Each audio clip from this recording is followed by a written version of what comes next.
দখলকৃত ভূখণ্ডে বসতি স্থাপন ইসরায়েলের পুরনো কৌশল।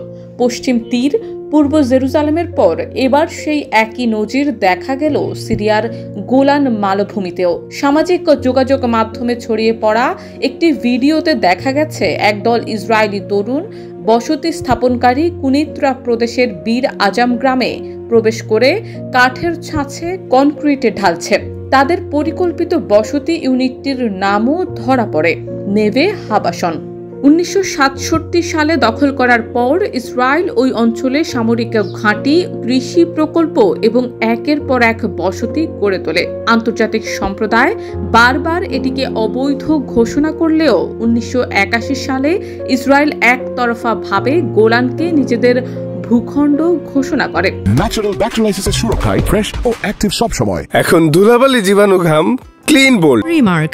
যুক্তরাষ্ট্র এই সিদ্ধান্তকে স্বীকৃতি দিলেও বিশ্বের অধিকাংশ দেশ এখনও গোলানকে সিরিয়ার ভূখণ্ড হিসেবেই বিবেচনা করে। সিরিয়ার গৃহযুদ্ধ শুরুর পর ইসরায়েল এই অঞ্চলে হামলা বাড়ায়, পাশাপাশি সামরিক পোস্ট ও টহলও জোরদার করে।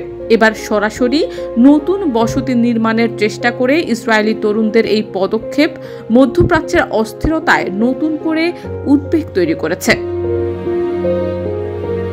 সিরিয়ার দক্ষিণাঞ্চলীয় কুনিত্রা এলাকায় 1974 সালের বিচ্ছিন্নতা চুক্তির পর থেকে সামরিক টহল ও সীমিত শান্তি বজায় থাকলেও ইসরায়েল ধীরে ধীরে সেখানে অবস্থান শক্ত করেছে। সিরিয়ার গৃহযুদ্ধ শুরু হওয়ার পর থেকে এই অঞ্চলে ইসরায়েলি হামলা বেড়েছে এবং সামরিক পোস্ট ও ঘাঁটি স্থাপন করা হয়েছে। গোলানে এই নতুন বসতির চেষ্টা তাই হঠাৎ কোনো ঘটনা নয়, বরং ইসরায়েলের দীর্ঘদিনের বসতি স্থাপন নীতিরই একটি সম্প্রসারিত রূপ। পশ্চিম তীর ও জেরুজালেমের মতোই সিরীয় ভূখণ্ডে বসতি নির্মাণের এই উদ্যোগ আবারও মনে করিয়ে দিচ্ছে মধ্যপ্রাচ্যের স্থিতিশীলতার পথে বসতি স্থাপন ইস্যুই সবচেয়ে বড় অন্তরায়। শারমিন নিশু, ঢাকা পোস্ট।